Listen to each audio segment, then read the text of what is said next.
혹시 밤에 잠은 잘 안 오고 낮에는 괜히 예민해지고 그런 날 많으시죠? 어쩌면 그 해답이 바로 우리 몸속에 있는 아주 작은 미네랄, 마그네슘에 있을지도 모릅니다. 이걸 휴식의 미네랄이라고도 부르는데요. 오늘 이 마그네슘 사용 설명서 제가 한번 제대로 알려드릴게요. 자, 이런 경험 다들 한 번쯤 있으실 거예요. 눈밑이 파르르 떨린다거나, 정말 피곤한데 잠은 안 오고, 진짜 별거 아닌 것 같은데 은근히 신경 쓰이잖아요. 이게 사실은 우리 몸이 보내는 신호일 수 있다는 거죠. 나 지금 이거 부족해. 좀 채워줘. 하고 말이에요. 네, 맞습니다. 그 신호의 주인공이 바로 이 마그네슘입니다.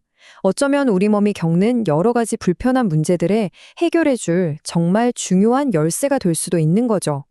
마그네슘을 그냥 필수 미네랄이라고만 하면 좀 재미없잖아요. 그래서 저희가 별명을 붙여봤어요. 바로 휴식의 미네랄.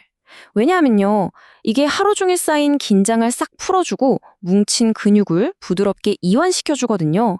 말 그대로 우리 몸에 쉼표를 찍어주는 아주 중요한 역할을 하는 녀석입니다. 자, 이 표를 보시면 이게 확 와 닿으실 거예요. 탈슘이랑 마그네슘은 우리 몸에서 마치 엑셀과 브레이크처럼 작동하거든요. 칼슘이 근육을 딱 수축시키고 신경을 흥분시키는 엑셀이라면 마그네슘은 반대로 근육을 싹 풀어주고 신경을 안정시키는 브레이크인 거죠. 근데 현대인들은 스트레스다 뭐다 해서 자꾸 엑셀만 밟고 있잖아요. 이 브레이크가 제대로 작동해야 우리 몸의 균형이 딱 잡히는 겁니다. 그렇다면 말이죠. 우리 몸의 이 중요한 브레이크가 고장나면 어떻게 될까요? 그러니까 마그네슘이 부족해지면 우리 몸이 아주 구체적인 신호들을 보내기 시작하는데요. 지금부터 내 몸이 보내는 소리에 한번 귀 기울여 보시죠. 가장 대표적인 게 바로 눈밑 떨림 같은 근육 경련이죠. 근데 이게 다가 아니에요. 어제 분명히 푹 잔 것 같은데 왜 이렇게 피곤하지? 하는 만성 피로감이나 별일 아닌데도 쉽게 짜증나고 불안해지는 그런 감정들, 심하면 심장이 불규칙하게 뛰거나 뼈 건강에도 빨간불이 켜질 수 있습니다. 이 모든 게 나 마그네슘 부족해 라는 몸의 외침일 수 있다는 거죠. 자, 이쯤 되면 그럼 당장 마그네슘 사 먹어야겠다 생각하시는 분들 계시죠? 잠시만요. 여기서부터가 진짜 중요합니다. 약국에 가보면 마그네슘 종류가 엄청 많거든요. 근데 이게 다 똑같은 마그네슘이 아니에요. 어떤 걸 고르냐에 따라서 효과가 정말 하늘과 땅 차이일 수 있습니다. 자, 이 표 하나면 복잡한 게 딱 정리됩니다. 시중에서 가장 흔하게 볼 수 있는 세 가지인데요. 먼저 산화 마그네슘. 이건 가격이 저렴한 게 장점이지만 흡수율이 좀 낮고요. 두 번째, 구연산 마그네슘. 이건 변비의 효과가 좋기로 유명한데 그 말은 곧 설사를 유발할 수도 있다는 뜻이겠죠? 마지막으로 글리신산 마그네슘은 수면이나 스트레스 완화에 좋고 설사 같은 부작용이 적은 대신에 캡슐 크기가 좀 클 수 있어요. 그러니까 핵심은 이거예요. 내가 이걸 왜 먹으려고 하지? 이 질문에 먼저 답을 해야 한다는 거죠. 바로 이겁니다. 전문가가 딱 짚어주잖아요. 변비가 없다면 구연산 마그네슘은 피하는 게 좋다. 내 몸 상태를 생각 안 하고 그냥 좋다고 하니까 먹으면 오히려 불편한 부작용만 겪게 될 수 있다는 아주 중요한 이야기입니다. 이 그래프를 보시면 왜 그렇게 종류를 따졌는지 눈에 확 들어오실 겁니다. 보세요. 산화 마그네슘 흡수율이 고작 4% 정도예요. 이게 무슨 말이냐면 100개를 먹어도 우리 몸은 4개밖에 못 쓴다는 거예요. 아무리 좋은 성분이라도 몸에 흡수가 안 되면 그냥 다 빠져나가는 거잖아요. 정말 소용없는 거죠. 자, 이제 어떤 종류를 골라야 할지 감이 좀 오시죠? 그럼 이번에는 얼마나 먹어야 하는지 그 적정량에 대해 한번 알아볼게요. 그럼 하루에 얼마나 먹어야 충분할까요? 한국인 영양 섭취 기준을 보면 30대에서 40대 성인 남성의 경우 하루에 370mg를 권장하고요.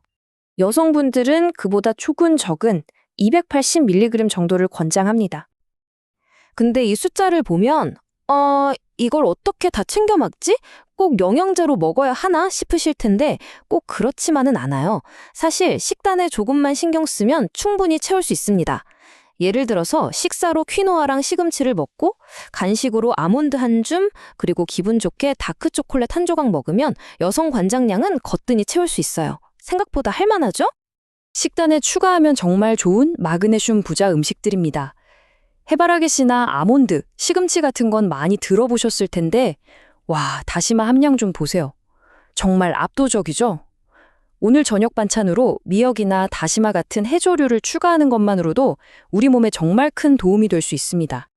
하지만 나는 음식만으로는 부족한 것 같아 해서 보충제를 드시려고 한다면 지금부터가 이 설명서에서 가장 중요한 부분입니다. 바로 안전에 대한 이야기니까요. 꼭 집중해서 들어주세요. 자, 이 부분은 정말 중요합니다. 잠시 하던 일을 멈추고 집중해 주세요. 마그네슘이 우리 몸에 아무리 좋아도 특정 분들에게는 오히려 독이 될 수도 있거든요.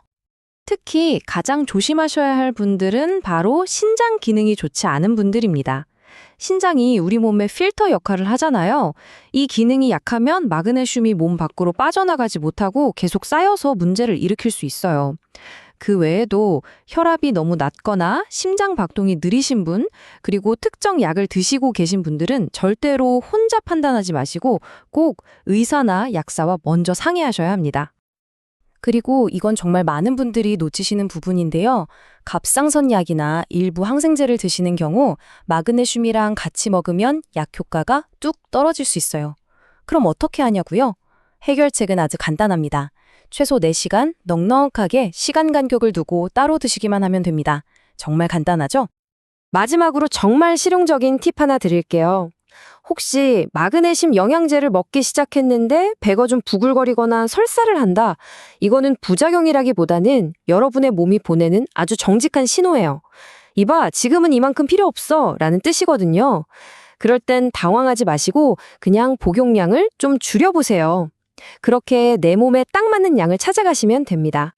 자, 오늘 마그네슘 사용 설명서를 쭉 훑어봤는데 어떠셨나요?